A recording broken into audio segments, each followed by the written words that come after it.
Okay, yeah, thanks for the nice introduction, Witzke. So you know who I am now. Um, as Witzke already mentioned, Mac for me is a lot about macrophages and their role in cancer metastasis. And towards the end, I thought that all of you, particularly the DCs, should really have a basic understanding about what macrophages really are. And I wanted to approach this topic in this first presentation by looking into how we can aim at defining a macrophage. And you will see that this is actually not very interesting. So the question, overarching question of this talk is what really is the macrophage. So how can we approach this topic? We can look at three different aspects of macrophage biology, which are very important, also generally in the field and also for Mac for me. And this is the ontogeny of macrophages. So where are they coming from if we find them in tissues? Then their functions, which are tissue dependent.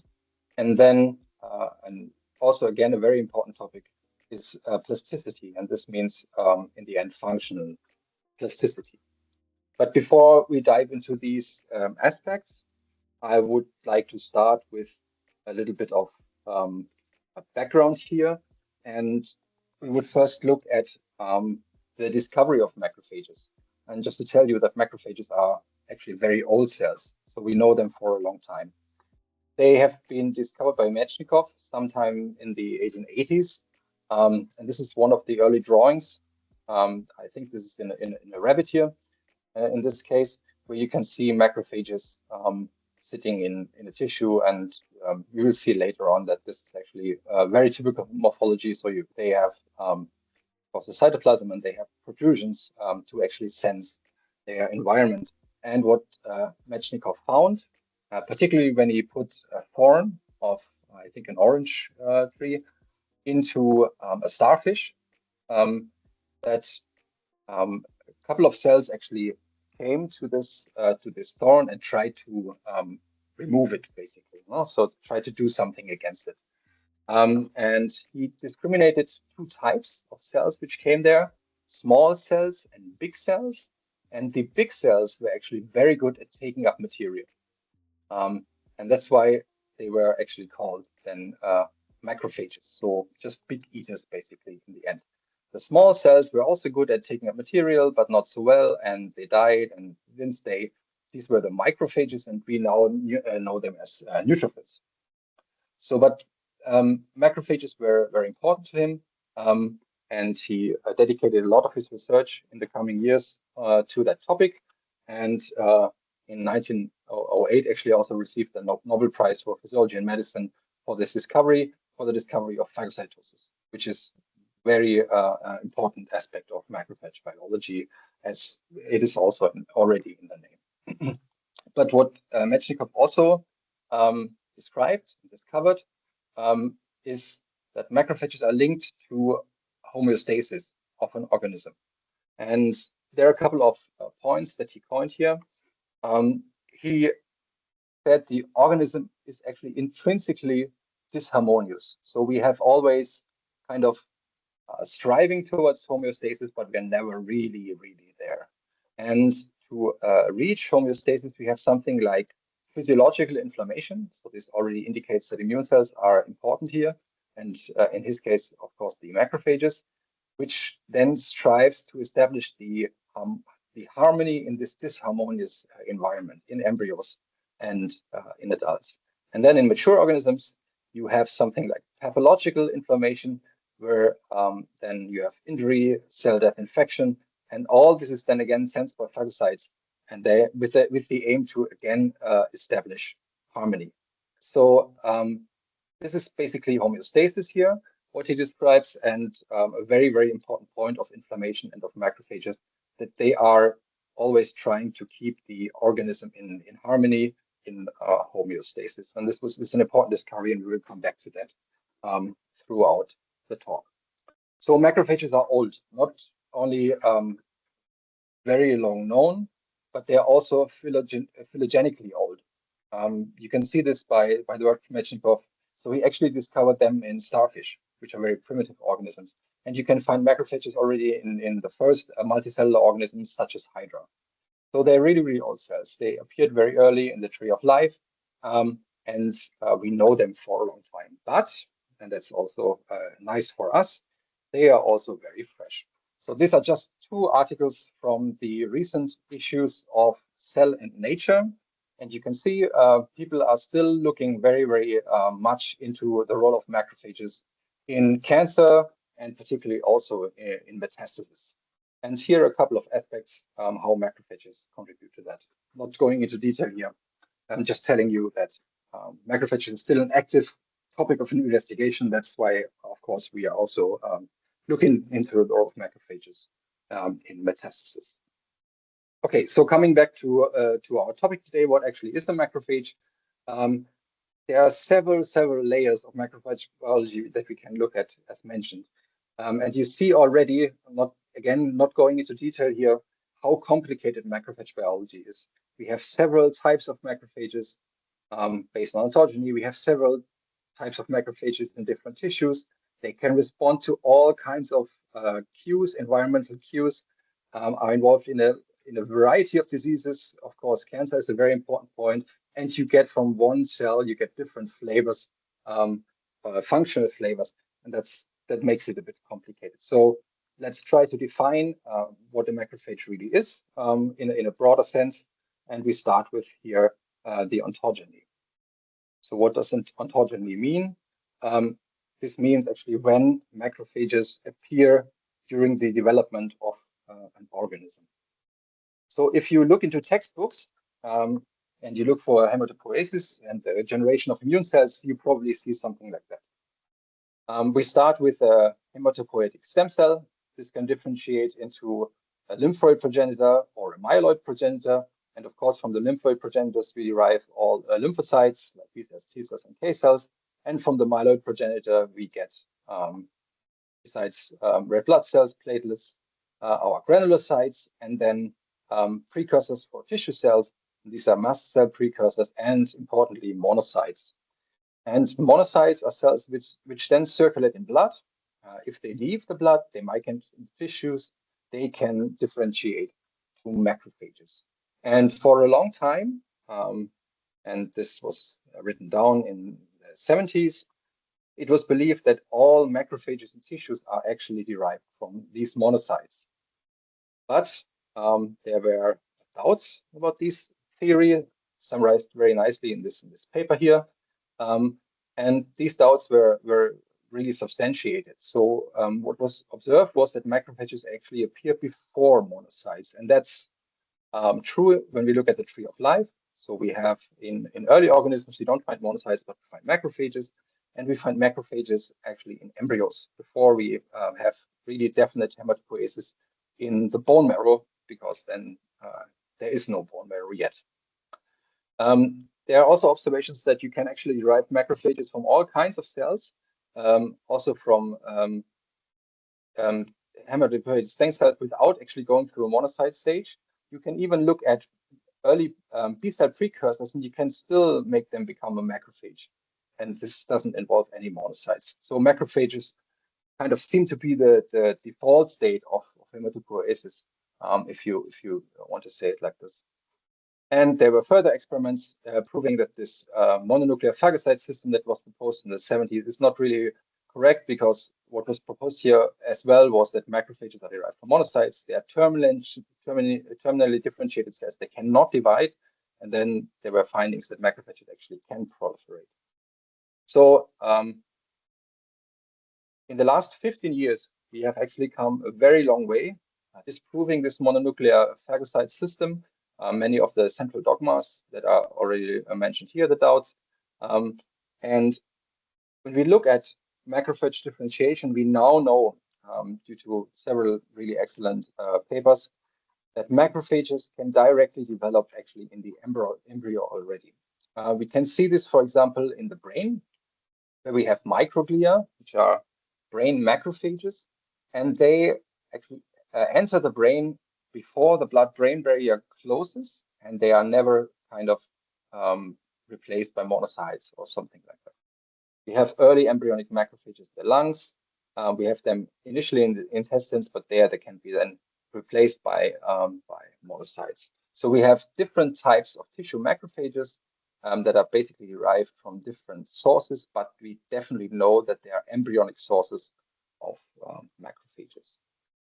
In reality, this looks very complicated.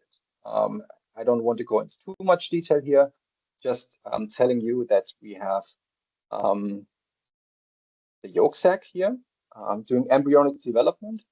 And in this yolk sac, we already have generation of erythromeloid progenitor cells. This is what EMP stands for. And these can generate early immune cells, including pre-macrophages, which then populate tissues already in the embryo and differentiate into different subtypes of macrophages, which fit to the tissues. We'll come back to that later. And these cells then proliferate in situ, so they can repopulate the tissue when one of the cells actually dies. So we don't need actually a contribution. It's not necessary. In the embryo, we also have the generation of hematopoietic stem cells in a structure which will become the aorta and the gonads. And these hematopoietic stem cells can then populate the bone marrow when the organism is basically born. So after birth, we have the bone marrow, we can generate monocytes, and these monocytes can then also enter tissues and contribute to the macrophage pool, but still we have resident macrophages, which stay there, proliferate locally, and have a very, very long lifespan, sometimes years. So we have in each tissue actually a mix of different types of macrophages, embryonic and monocyte-derived macrophages. At least we know this very clearly from mice. It's kind of less clear in humans, but it seems to follow the same pattern. It's at least how we understand the system at the moment. This is already complicated, but it's getting more complicated, to be honest, because in each tissue, we usually do not only have one subtype of macrophages, but many. And these different subtypes of macrophages can come from different sources. For example, in the brain, we have our brain microglia, which, as mentioned, are embryonic, prenatal origin. But we have other macrophages which sit around the meninges, for example, which can actually be of embryonic origin early, but then can be replaced by monocytes and then persist then also through the lifetime of the organism. In the liver, we have Kupffer cells, which are mostly embryonic. And then we have capsular macrophages, which are initially embryonic, then are mixed. So monocytes come in, take the function of the niche, and then later on, we don't actually know where they come from. So there's a lot of things to discover. In the bone, we have osteoclasts, initially embryo-derived, and then also monocytes come in and contribute to the population of osteoclasts. So a really mixed bag, different types of macrophages from different sources, embryonic, post-embryonic, and more than one macrophage population in each tissue. And that's, of course, important if in Macrophage we want to model tissues like in 3D as mini organs, so to say. Yeah, as I said, complicated, now even more complicated, but it gets even more complicated. And that's the situation when we have left homeostasis. So everything I told you here is basically homeostasis. So what happens now if a tissue is challenged?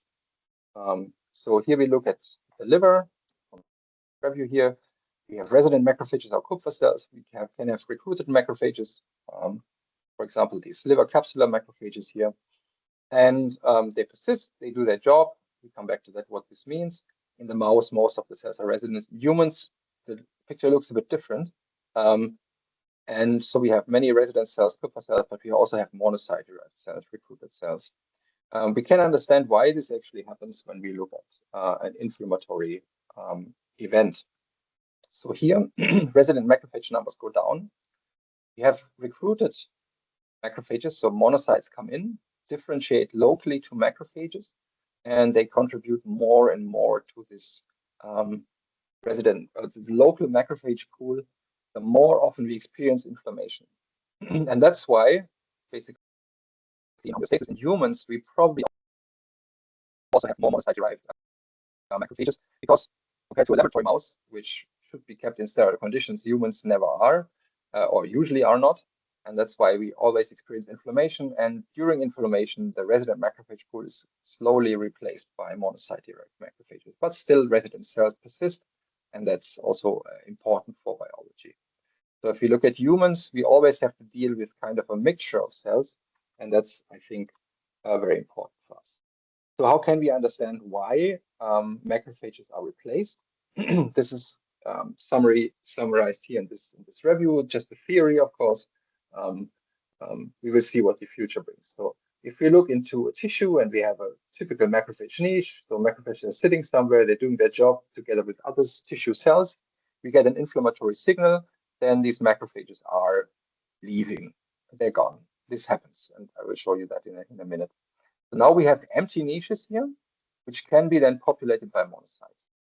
These monocytes can, so via recruitment during inflammation, this is the term here, usually tissue produce macrophage survival factors, and one important one is colony stimulating factor 1. This is the typical macrophage growth factor, also called MCSF. You might have heard about this. Usually people put this in the medium when they want to differentiate monocytes to macrophages. So under the influence of CSF, monocytes can differentiate into macrophages, and resident macrophages can proliferate, and then we actually fill these niches up.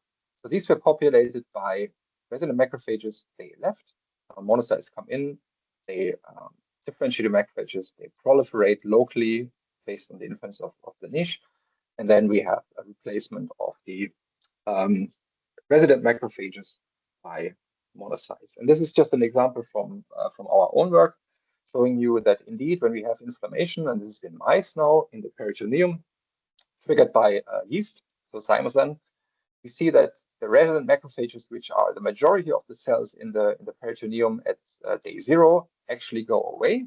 They might die, they might cling to something, they might leave. We really don't fully understand that yet, but resident macrophages really go away if you have an inflammatory stimulus in an organ. And then they are replaced by monocyte-derived macrophages. And if the inflammation is fully resolved, usually the resident macrophages come back. But we have a certain percentage more of monocyte-derived macrophages. And this then, if the inflammatory insult is repeated and repeated, more and more of the resident macrophages are replaced by monocyte-derived macrophages. So this is an extension of this model. So how can we understand how much of the monocytes are actually contributing to the pool? And this really depends on the amount of inflammation or the strength of the inflammatory stimulus. How many of these resident cells actually leave their niche? If we have weak inflammation, we have very, very few empty niches, few monocytes come in. In the end, we will have not much contribution of monocytes. If we have a strong inflammatory stimulus, we have strong depletion of resident macrophages, many monocytes come in, and we have a substantial replacement of our population by these monocytes. So kind of to sum this up, we have macrophages from different origins, from the embryo, these early erythromyeloid progenitors. They differentiate into pre-macrophages, monocyte-like cells, and this generates macrophages in tissue. Once the embryo is born, we have the development of the bone marrow. We have hematopoietic stem cells, which generate monocytes, and these generate monocyte-derived macrophages.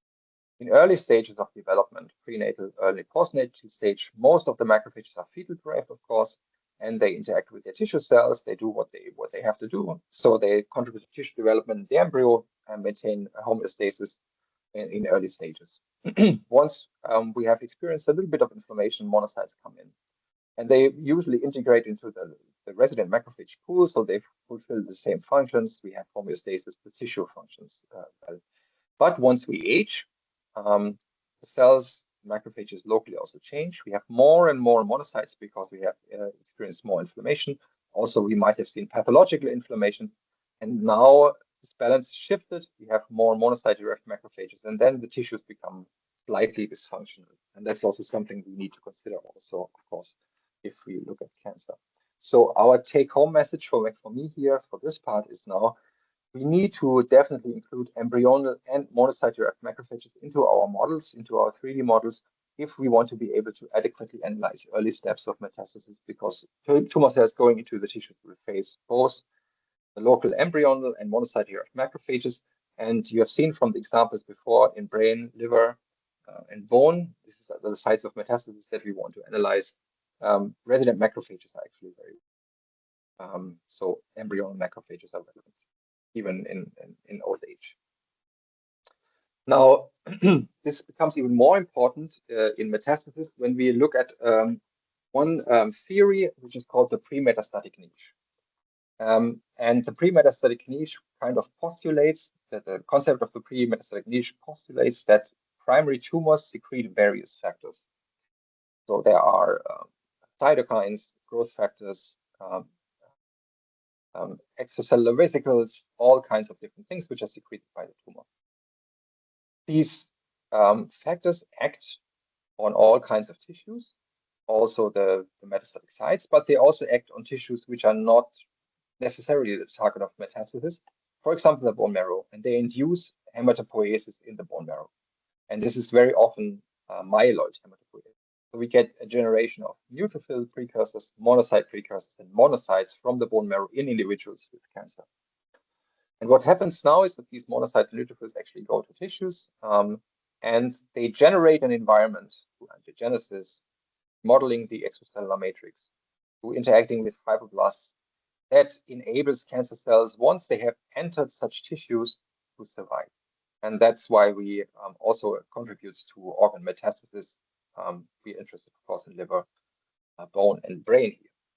So this means that once we have a primary tumor, we get more monocytes, and these are recruited to these different organs. And again, arguing for integrating monocyte-derived macrophages into our organ models so that we have adequately reflected this. And we might even think about using supernatants from primary tumors to prime our organoids for this kind of pre-metastatic niche information. And then there's one more thing that I want to mention that's specifically important during aging, is that we do not only have more monocyte-derived macrophages going into the tissues, but these monocyte-derived macrophages might even be different from younger ones, because what we know since a couple of years is that we see actually mutations in cells which will most likely never develop into cancer, in blood cells, and very often in monocytes. So we have mutations in monocytes. These are very typical mutations in genes. And these monocytes then leave the bone marrow, go into tissues, and carry their mutations with them. And this leads to altered function. This is very well described during atherosclerosis in the heart. But of course, if we have formation of the pre-metastatic niche, and such monocytes, mutated monocytes, basically go into this kind of sites where we have metastasis, then this might contribute. I think this is not an issue we want to discuss or want to address in Mac4Me, but that's also something we need to understand about macrophage biology if we think particularly about aging, which is also a part of our. So now we spoke a lot about ontogeny. Does this really help us to define what a macrophage is? And I would say not really, because we have so many different sources of macrophages. The tissue composition changes over time, especially during aging. So this doesn't really help us to define what is a macrophage. We cannot say it's a monocyte-derived cell very clearly. So that's not, doesn't really bring us to our goal. So what about the different tissue-dependent function of macrophages? And spoil this already, this will also not be very helpful, because if we look at different tissues, macrophages have very, very specific functions. For example, if we look into the brain, we have our microglia that we mentioned already. They interact with neurons, and during embryonic development, they contribute to neurogenesis, so the generation of neurons. They contribute also to making the right connections by synaptic pruning. So they help deciding which neuron connects with which neuron, how many synapses do we want to have. They contribute to neuronal survival, and then, of course, to the activity of the network through all these kind of factors. If we look into other tissues or in other organs, for example, the blood vessels, we have macrophages sitting around a blood vessel, and they contribute, for example, to the regulation of blood pressure. If we look at different epithelia, during embryonic development, macrophages shape the tissue architecture. So how does the epithelium actually look? Do we get structures like indentations and things like that, budding, branching, tight junction formation? All the macrophages contribute to that. If we look at stem cells, for example, in the bone marrow, macrophages contribute to the proliferation, the differentiation. In adipose tissue, macrophages contribute to metabolism, so they give signals telling the adipocytes to store lipids, release lipids, and they respond actually also to adipocytes if they're too full by inflammation. They interact in various tissues with fibroblasts to shape the extracellular matrix, to fine-tune basically the extracellular matrix. And then, of course, in lymphoid tissues, macrophages interact with immune cells to present antigens and all these kind of things. And you see already they do not even fulfill, do not only fulfill different functions, they also look very different. So macrophages basically are found in each tissue. They are functionally very versatile, and they always perform the functions that are required for tissue homeostasis. So that's what Metchnikoff mentioned. So the organism is always a bit disharmonious, but there are cells which try to kind of recreate harmony, and macrophages play an important role here. And that's one thing I also wanted to mention here. They do even really weird stuff. So, for example, in the heart can beat by itself, as you know. They help with electric conduction. So they can really help in generating or regulating action potentials. And they can also generate action potentials than secondary macrophages. So they're really, really multifunctional. So just looking in different organs, how does this actually look? So for example, we have neurons here. We have a microglia, a brain macrophage. Neurons produce growth factors. This is something very similar to colony stimulating factor here, IL-34. And the microglia then help to form synapses. They give support to the neurons to make them survive. And if anything in the system goes wrong, we have all kinds of diseases which can develop. So very important for homeostasis. In the liver, Kupffer cells take up dying red cells. They remove other cells which are not fit anymore. They also recycle all kinds of other debris and toxins. From the red blood cells, they actually extract the iron. They can store it. They can bring it back into circulation, into tissues, and therefore really play a very important homeostatic role. In the bone, osteoclast, the bone macrophages, many nuclei, as you can see here. So they are fused cells.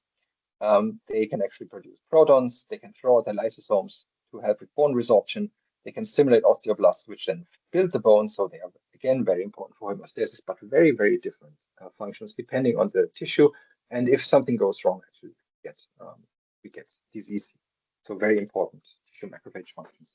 So how can we understand that macrophages look so different and act so different in different tissues?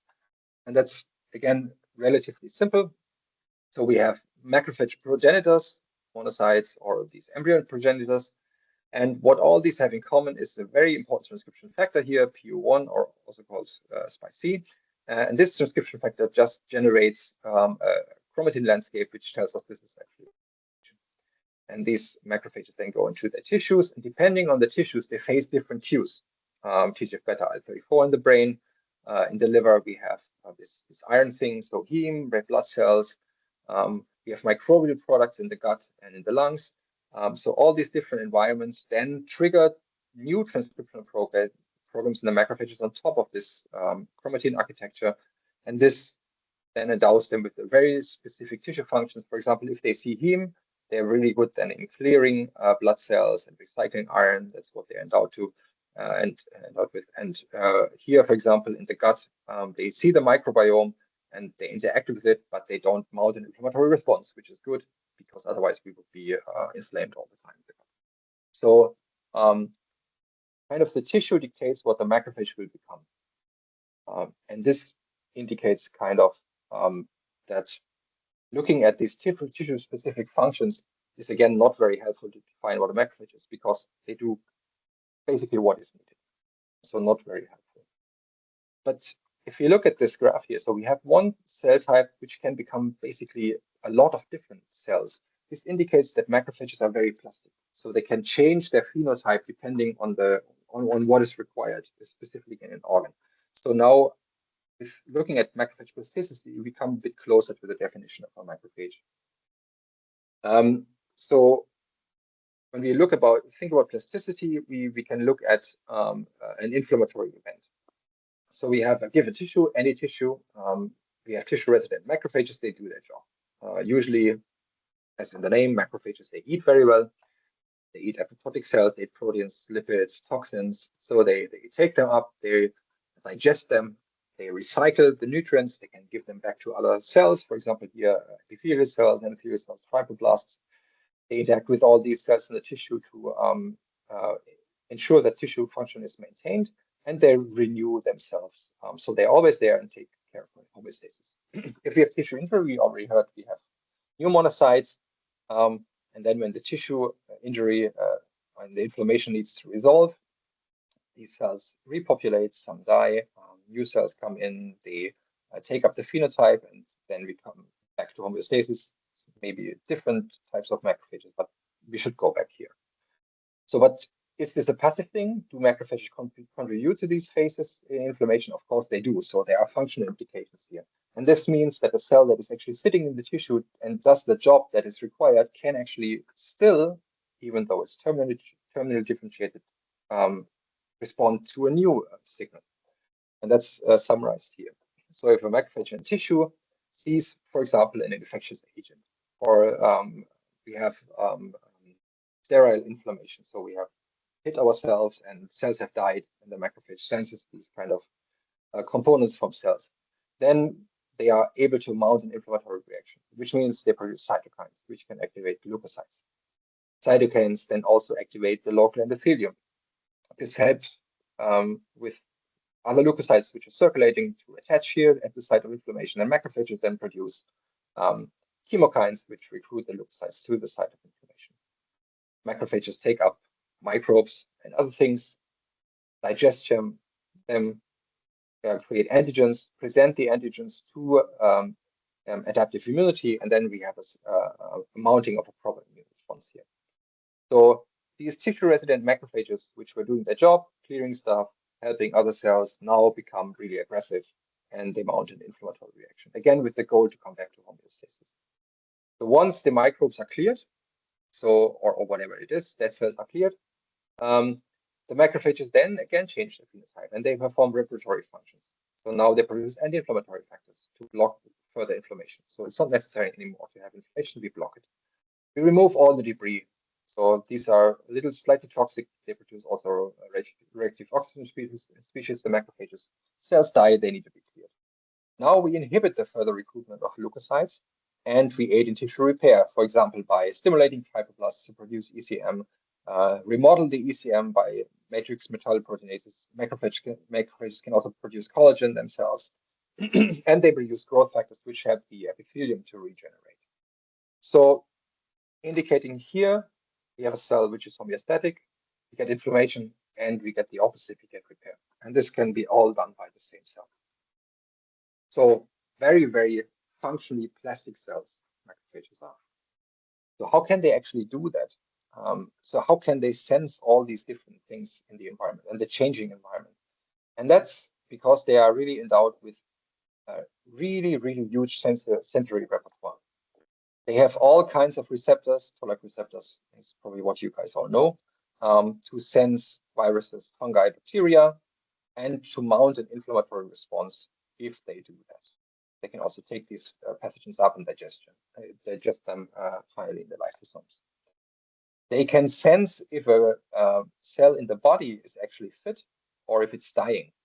Again, a lot of receptors to take up these cells and remove them. But not only cells, but also, for example, the extracellular matrix can be sensed and then modified.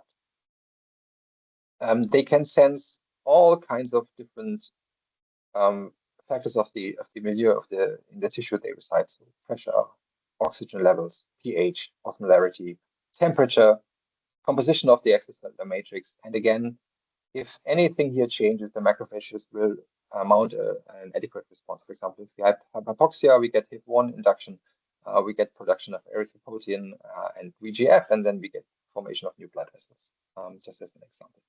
And then, of course, macrophages can sense all types of nutrients. For example, in adipose tissue, fatty acids have specific receptors for these kind of things.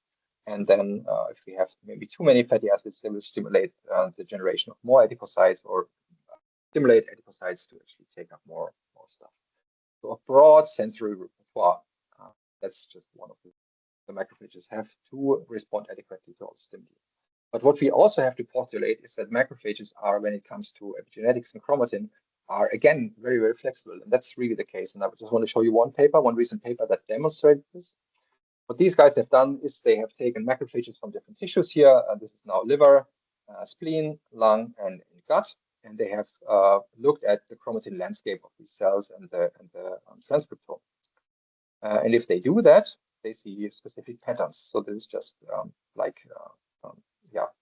plot looking at distances. So in these kind of features that I just mentioned.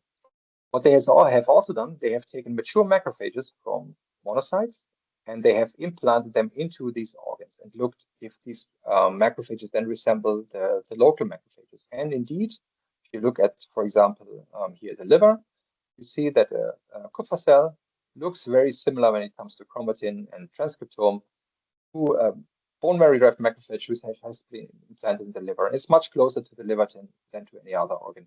And this is even closer in the lung, for example, here, or in the gut, where these cells are really, really close to each other. And you cannot only do that. You can also take macrophages from the gut, from the peritoneum here in this case, isolate them, transfer them into the lung, take them out, again, look at the chromatin and the transcriptome, and you will see that these cells then basically, so these were the original peritoneal macrophages, these were the alveolar macrophages. So the peritoneal macrophages transplanted into the lung now look much more like alveolar macrophages. So even cells which have been deeply imprinted in the tissue, genetically and all that stuff, epigenetically and all that stuff, if you transplant them in a different tissue, it can still respond and change their phenotype. And that's very important to understand macrophage biology. So now we know macrophages are very plastic cells which can adequately adapt to a changing environment. So we have very efficient and flexible remodeling of the macrophages. So if we think about this macrophage plasticity, there can be all kinds of things. We can probably say that this very, very prominent nomenclature that we always see in literature is not really adequate. And that's also a point I want to make today. You guys will have seen such a picture all the time in literature. So we come from a macrophage state, which is called M0. So this is just a macrophage. And if this macrophage sees a pro-inflammatory stimulus, actually the correct one is not even here, it should be in different gamma, then we come to an M1 state. So these macrophages are inflammatory and they produce all kinds of inflammatory cytokines. If we have other factors, for example, IL-4, IL-10, a couple of other things, we get M2 macrophages, which are more anti-inflammatory, promote healing, and all these kind of things. So this suggests that we have very discrete activation state of macrophages. So this nomenclature was in the 2000s actually developed to reflect the Th1, Th2 paradigm. So Th1, Th2 means T helper cell 1, T helper cell 2. T helper cell 1s are usually antimicrobial cells, and they produce a different gamma. So a macrophage that sees indifferent gamma, again, it's not here, but it should be, becomes an M1 macrophage. So it's very similar to a Th1 cell. And a macrophage which sees IL-4, which is produced by Th2 cells, these are actually cells which respond to a parasite infection, then becomes an M2 macrophage. So people try to kind of put this paradigm for T helper cells, which is much more real than compared to macrophages, on top of the macrophages, kind of ignoring the biology of these cells. Or let's say this was not very well understood at this time. So when we look at these discrete states of macrophage activation, we can already see that this is probably not true. We have seen that macrophages have this very, very strong repertoire, sensory repertoire. So in reality, it's probably like this, that whatever a macrophage sees, it will change its phenotype slightly or more dramatic. And this means that we have probably very different macrophages in every niche of a tissue. And this is even more relevant in tumors. And I just brought you a very small picture again from our work. So this is a human lung tumor. All the colorful cells here are macrophages. We have stained them with markers. It doesn't really matter which markers now for different macrophage activation markers. You see orange, blue, red, and green. And you see, based on these 4 different markers, that even cells which are sitting very close next to each other look very, very different. So basically no macrophage looks like the other when it comes just to the color codes.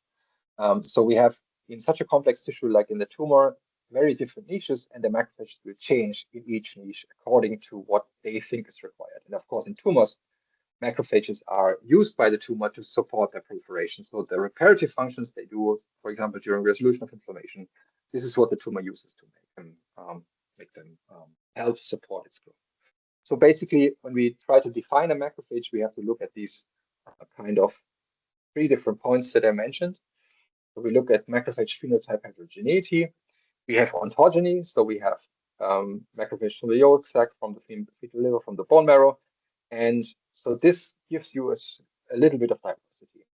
So when these macrophages then enter different tissues, we have then, next to the lineage-specific transcription factors, which are established here, this PU1 or SPIC, we have tissue-specific transcription factors, for example, retinoic acid receptor, when the macrophages see retinoic acid, which are then acting, and we have more diverse macrophage phenotypes.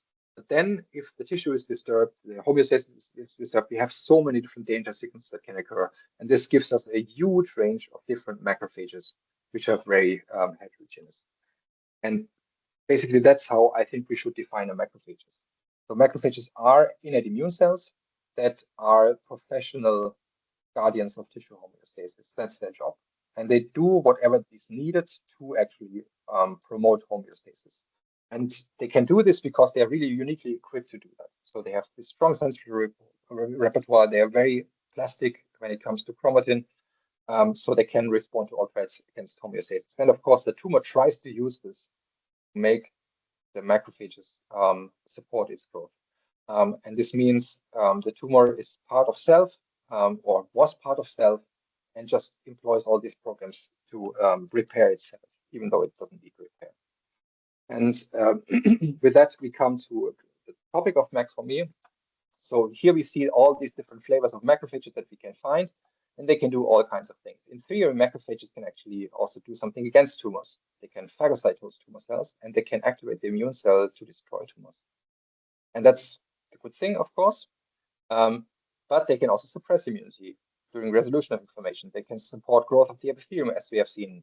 If this happens in the tumor, we have a problem. They can induce angiogenesis, for example, if oxygen is lacking. And they can support the migration of epithelial cells, like in this case, tumor cells. So this means macrophages can have pro and anti-tumor functions. And what we, of course, want is to have macrophages which act against the tumor and not support the tumor. And this is, again, an active topic of research. So what do we know what macrophages can do in tumors? For example, they can support metastasis, and that's important for us. First, at the primary site, they can promote utilization of tumor cells into the bloodstream, and in the bloodstream, this is mostly a monocyte job, then promote the survival of these circulating tumor cells. At the secondary site, once we have established the pre-metastatic niche, macrophages can shape this niche, but they can also help the tumors to actually enter the tissue and survive there. When we try to treat patients, macrophages can actually respond to the treatment or to tissue damage that has been caused by the treatment and then block inflammation. And they can also help with cancer relapse. So if tumor cells have died a lot, macrophages produce a lot of factors to support growth. And for example, iron, if you have dead cells which are high in iron, they take it up, give it back to the tumor cells, and these don't. So many, many different pro-tumor functions of macrophages. What we want is to block these, and we want to come back to this kind of activity. And this is also why current macrophage targeting therapy so far was very disappointing, I have to say.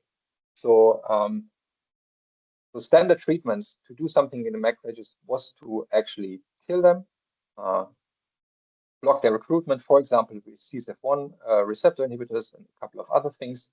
So MCSF receptor has been blocked. This was not very effective in the clinic. So promoting phagocytosis is an idea, hasn't worked so well. Reprogramming, there are thousands of concepts how you might reprogram a macrophage, and this has not actually entered the clinic. People are now envisaging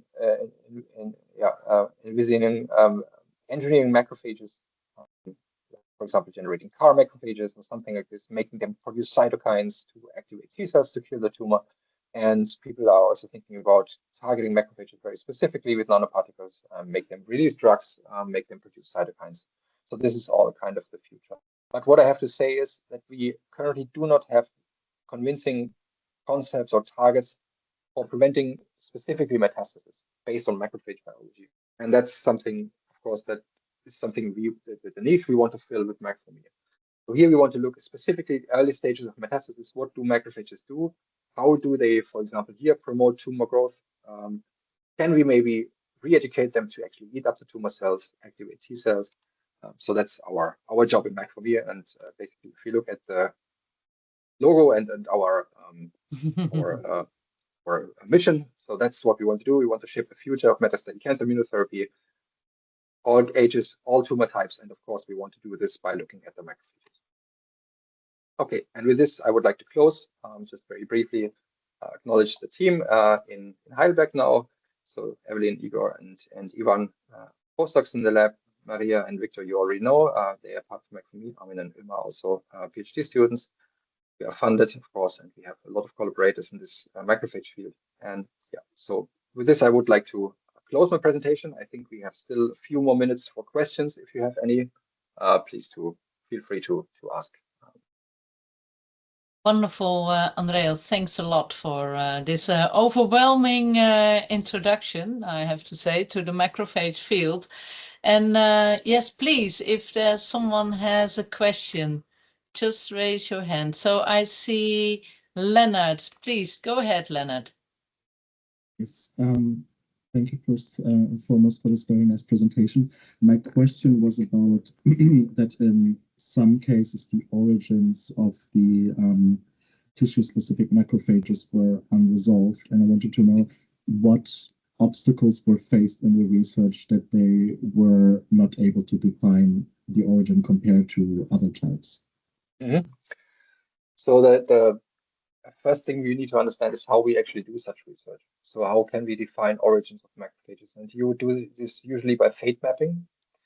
So this means you would mark, for example, embryo progenesis in the embryo with a fluorochrome, with a fluorescent protein, and then so all macrophages which are then derived from these embryonic progenitors, they will show up in the tissue in the adult, and you can actually look by flow cytometry if they're fluorescent, and you know that they come from embryonic sources. You can also mark monocytes just by fluorochromes, you know, and then give them into the circulation. And if they end up in the tissue, they become the macrophages. Then they, you know, these are monocyte derived, or can be monocyte derived at least. And there are a couple of other techniques. You can actually stick two mice together, and so really weird stuff. So sometimes with these techniques, you do not label the macrophages in the tissue. So there might be other sources of macrophages. Sometimes these specific tissue macrophages have just been recently discovered. So this also happens all the time. If you look into the bigger journals, there's every month or 2 months, there's a new macrophage in a specific tissue with a specific function which is discovered. And basically nobody has looked where they come from. Okay.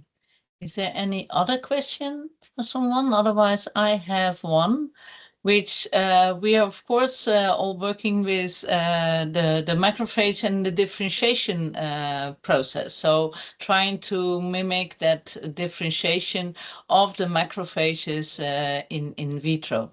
I was wondering, what is the differentiation status we should actually aim for? If I understand you correctly, there are so many different stages of the macrophage that changes during all the different aspects of the metastases. So what is the actual status that we should aim for in order to have a macrophage that we could conduct our experiments in the most relevant session? Yeah. So as we have seen, so there's so many different organ-specific macrophages under the influence of the organ environment. So the of course, for monocyte-derived macrophages, we can just use serum, for example. which has all the growth factors needed for macrophage differentiation, and then we get just a human macrophage, a default human macrophage. The best way, however, would be, if we want to be organ specific, is, for example, to take, if we generate our 3D organ models, to take the supernatant of these and give them to macrophages and differentiate them via this. Most epithelia will actually produce MCSF or GM-CSF, these factors which are necessary for macrophage differentiation. And then we have macrophages which are kind of produced in an organ-specific environment. There is, of course, literature, which are the critical factors to produce, let's say, a microglia. I mentioned this briefly, IL-34 and then TGF-beta, for example, will generate something more brain-like. If a monocyte enters the brain, it will see these factors. This would be an option. And then, of course, once we generate our organ-specific macrophages from iPSCs, then we are actually there. This is then organ-specific. And there's also a couple of factors that are there. So I would say if we work with the organ-specific cells, we should use iPSCs. Otherwise, probably general monocyte differentiation procedures would be fine. But if we think about populating our model systems, so the 3D model system with macrophages, we should probably start with precursors. So which means when we want to put macrophages in the organoids, we should probably put monocytes in. And we should probably not put the mature microglia in, but probably the pre-macrophages. At least try to do that so that they can differentiate in situ. If that works, it's something we would have to test. That would be the most realistic way if that works. Okay. Okay, thank you. No other questions? Then yeah, please. I want to yeah. Thank you for the presentation. I was wondering if, because of the plasticity, but do we know if there is any major difference between the endogenous macrophage cells and the monocytes that then invade and after the inflammation is resolved, stay there? So yeah, they get pretty similar, but there are still major difference between them. Or maybe one is more prone to inflammation, or they are identical. Yeah, it's a good question, and I think this is not fully resolved yet. What people would postulate is that so if you have such an empty tissue niche and inflammation is resolved, you have a monocyte coming in and it differentiates locally into a macrophage and then proliferates. They even, monocyte macrophages usually don't proliferate, so something has happened so that they can actually proliferate. They resemble the tissue macrophages very, very much, but not 100%. So the degree to which, how they are different probably depends on the strength of the inflammatory reaction, the local tissue, and probably also age. Yeah, but I would say they are at least able to support tissue homeostasis. So they are in the major points, they are very different, very, very similar. But again, this is active investigation, there's no consensus here, I would say. As you said before, in theory, you can use differentiated blood-derived monocyte to differentiate them into microglia or other one and use them for now, at least, if you cannot get iPSC or primary cells. I don't think this will work, to be honest. I don't think you can really generate real microglia from monocytes. I don't think this will be realistic. So in this case, I would not. Maybe you can add brain-specific factors to the soup, but you will not get mature microglia from monocytes. I'm pretty sure. Yeah. Okay. So the brain is again very different. So microglia. So in the brain, usually, if you didn't have major brain inflammation, most of the cells will be microglia, macrophages. Yeah. So yeah. Thank you very much. Sorry for that. No other questions, then I would like to pose. So please. We have two questions in the chat. So one question is from Alini. She says, thank you for the amazing lecture. The enhanced population of monocytes-derived macrophages after Zymosan may be trained immunity response effect, right? How do you see the relevance of the trained immunity for the tumoral immunity? Very good point. I have to say I'm not a really big fan of trained immunity. I find the concept interesting.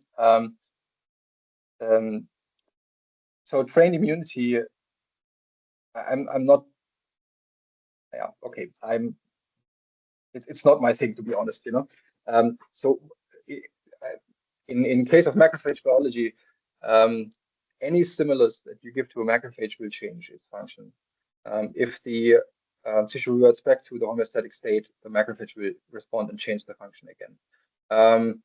Real trained immunity in a tissue based on a macrophage, I'm not really sure if that exists. But of course, if the environment changes, for example, when the pre-metastatic niche is initiated, you will have different macrophage functions because the environment has changed. So this is basically a kind of a training thing, but this is change of the environment. Like I said, you know, I'm not a fan of trained immunity, so it's not the right question to ask me, I guess. But if there's something like trained immunity, of course, it will be very relevant in tumors, because macrophages, when they sit in a tumor, they will always face tumor cells. They will face dead tumor cells. Maybe another tumor cell comes in, they will respond differently. So these kind of things might happen. If there's really something like the real concept of trained immunity, so you have one stimulus, the cell responds, and then you give the same stimulus again, the cell responds more or better, then this is, of course, very relevant for the tumor. Perfect, thank you. And then maybe a last question from Heidi. She asked or would like to know whether we have prenatal bone macrophages. That is a really good question, and I have to say that I do not know. Very briefly, I would have to look that up. I don't really know, but I mean, I would think so. Okay, actually time is up now. Thank you, Andreas.